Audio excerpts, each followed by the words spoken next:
If you're new to flying in Battlefield, there is a decent chance that the first time you tried to fly, you did no better at the controls than a drunk, nearsighted koala. I myself thought flying would be relatively intuitive. And yeah, about that. I'm just crashing. I don't care. Like, that's horrible. That's how planes work. I don't play games like this for realism. It's a video game.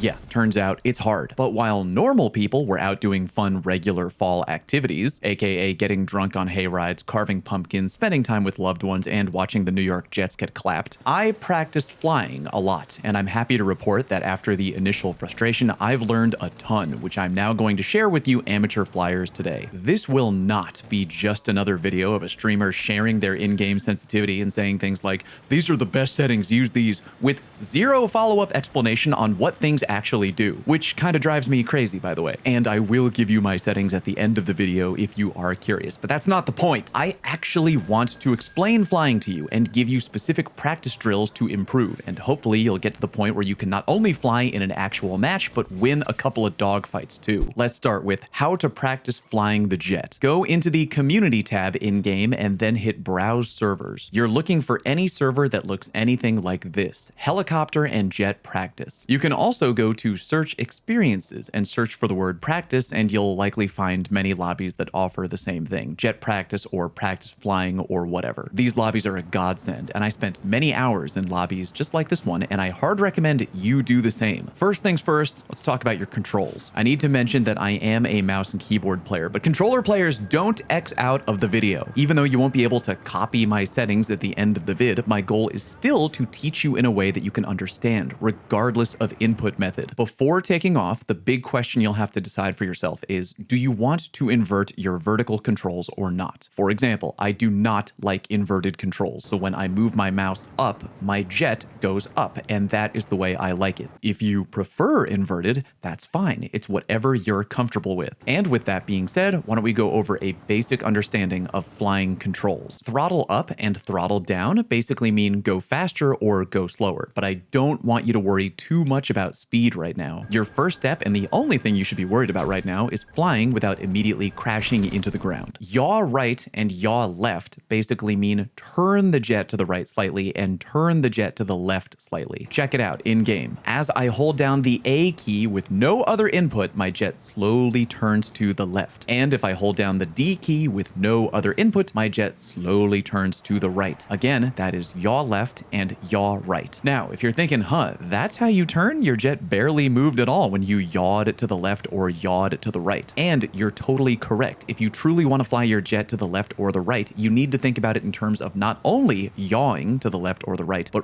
rolling, which is basically the real way of turning the jet in any given direction and will be doing most of the heavy lifting when you fly. Again, the in-game settings will say roll left and roll right, regardless of your input method. But for me, on M&K, I roll to the right by moving my mouse to the right, and I begin to basically spin my jet to the right. Same thing when I move my mouse to the left, I begin to roll my jet to the left. To learn how to actually make turns in the jet, try doing this. We're not going to yaw at all. I'm going to go to the edge of the map, and I'm going to pull up, and then I'm going to roll left, and I'm going to keep pulling up and rolling left until I'm facing the map again, at which point I'm going to now roll the jet back in the other direction to kind of right myself until my wings are once again parallel to the ground. And with that in mind, practice lesson 1. Fly around the entire map without crashing. Go into a jet practice community lobby, and without shooting or using weapons or attempting anything fancy, simply fly around the map making big, long turns. Your goal is to get comfortable in the air and to learn how to turn to the left or the right, as well as go up and down without crashing. You can take this time to occasionally go into your settings and fiddle with your in-game flying sensitivity if you want to. Basically, if you think your jet is rolling too slowly or turning too slowly, you can increase the sensitivity, then keep practice flying to see if the changes are to your liking. On that note, I should quickly mention what jet to practice with, aka what each jet is designed for. There are two jets in Battlefield 6, the attack jet and the fighter jet. The visual designs will be a little bit different depending on what faction you're currently playing, but the easiest way to distinguish between the two jet icons in-game are: the attack jet has one big tail in the back with one engine, so to speak, and the fighter jet has a more split Y-shaped tail in the back and has two two engines. The attack jet is intended for engaging with ground units, aka dealing with enemy tanks and infantry. Meanwhile, the fighter jet is intended for engaging with other aircraft, aka enemy helicopters and enemy jets. As you can imagine, the fighter jet is much more nimble and agile in how well it can turn, because again, it is designed for dogfighting and engaging with other jets. Therefore, I strongly recommend that you begin practicing with the fighter jet, again, the one with two engines on the back, when you first start to practice. You'll be able to turn and move a little bit easier and maneuver a little bit better right out of the gate. Then later on, when you're much more comfortable with your controls and keeping the jet in the air, then you can practice with the attack jet, which again is a little bit more sluggish. Okay, now that you've hopefully spent a good time simply learning how to keep the jet up in the air and making gentle turns around the entire map, it is time for practice lesson 2, making sharper turns. Most jet practice lobbies I've jumped into have taken place on the Operation Firestorm map. So here's what I want you to do. Think about the map itself, and I want you to draw an imaginary line down the middle of the map, essentially dividing it into two sides, the red side and the blue side. Now, rather than fly around the entire map, I want you to stay on one side of the map, pick a color, I recommend blue, and fly back and forth across the one side following this path. The goal here is to get you to learn how to make sharper, more controlled turns and make you practice not just flying willy-nilly all over the map, but rather to stay on a strict path. Basically, this would be the car equivalent of, hey, drive on this exact path in between some cones. We're trying to narrow down how tightly you can move around. Here's a tip when making sharp turns. Again, you want to make sure that you're rolling into the direction you want to go while pitching up into the turn. When making turns like this for the first time, I was trying to look for getting my jet into an exact kind of angle with the ground. If we pause right here, you can see way off on the left-hand side of the screen, that is the ground out there, and you can see that my jet, in relation to the ground, my wings are basically perpendicular. Then we hit play and pause again here. The more you go into the turn, the more your jet is going to roll over almost to the point of you maybe being upside down, but not quite. Now hit play one more time, and right there, I finally roll back in the other direction, righting my jet back to normal. As you get better at doing this, try to get into the habit of, when you're rolling the jet back the other way and evening the wings out, try to hold whatever your button is for throttle down,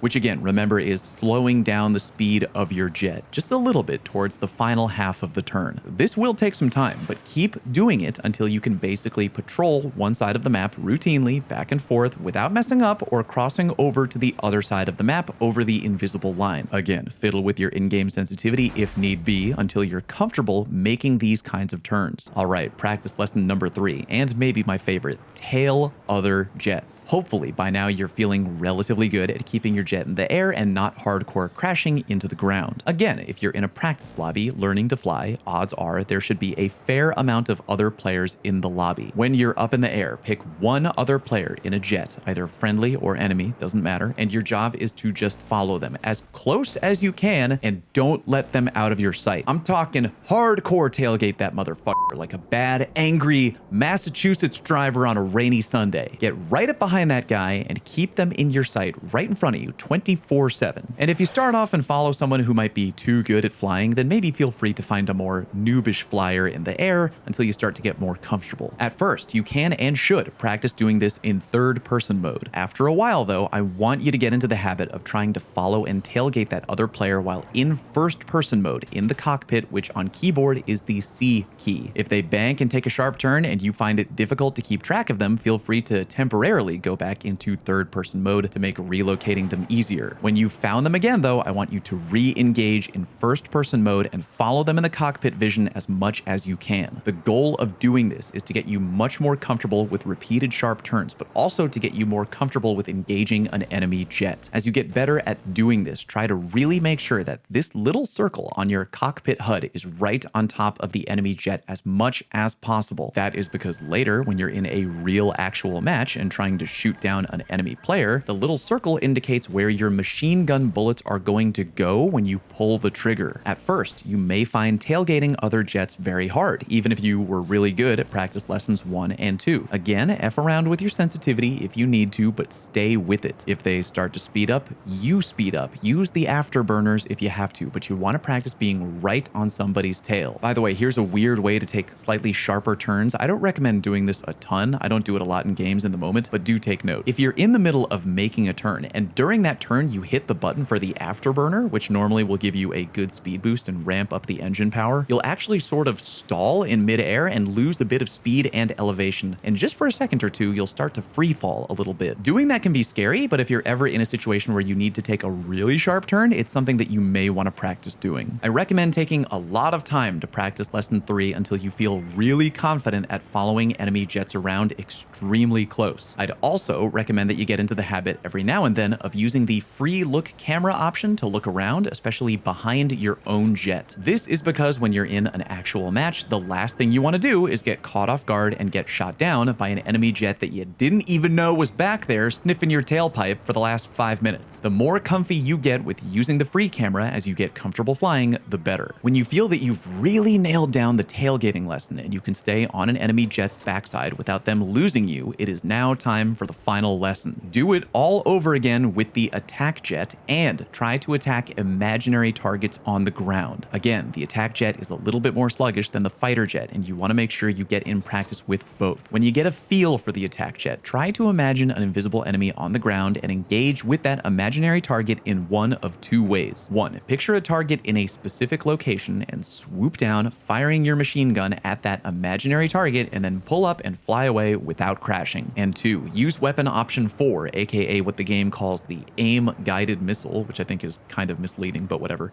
and try to pick a spot on the ground and then try to drop a missile onto that target. When trying to aim that bomb, your crosshair will switch to a large circle hovering beneath your jet. Then when you hit the fire button, you'll be dropping a bomb that will land wherever that circle currently is on the map in front of you. Getting kills this way in a match is very satisfying. Therefore, practicing and being accurate with your bomb drops is key. Regarding firing down at an imaginary target with your machine gun, this will help you get into the habit of swooping down and shooting both enemy ground vehicles and enemy infantry in real games. After you've done all of these practice exercises to the point where you really feel good about it, it's finally time to go into a real match of Conquest and practice against real people. I recommend doing a custom search for the Conquest mode featuring the maps Liberation Peak and also Operation Firestorm, of course. I'ma be real with you, you may get shot down a lot, and you know what? That's okay. Practicing against real people is very different from goofing around in a private lobby. But now that you know how to stay in the air without crashing, you'll slowly begin to get better and better at dealing with real enemy players, so stick with it. Before showing you my controls and sensitivity, I want to talk about staying alive and dodging enemy fire. When in a real game, you can and will get locked onto by enemy infantry with ground-to-air rocket launchers. It's imperative that when that happens, you do not panic and you do not activate your flares right away. Wait until you see the text that says incoming flashing on your HUD before hitting the flares. That means that the enemy rocket is actually coming your way. Also, you don't have unlimited flares, so if you pop your flares and fend off a missile and then get locked onto by another missile, your best hope is to use natural cover to protect your jet. You can do this by trying to fly behind mountain ranges and flying low to the ground when behind mountains. Doing that ain't guaranteed, but it often can result in the missile that was tracking you hitting the mountain that you just flew behind, basically giving you a free get out of jail free card until your flares recharge. And remember, if you get hit by an enemy rocket, it does not always guarantee death. Very often, this will happen. Your jet will get sent into a tailspin, but don't rage and bail out of the jet. You can recover. You do this by leaning into the tailspin. Keep manually rolling in the direction that your jet is naturally tailspinning in. You may need to do 2 or 3 full rotations, but after that,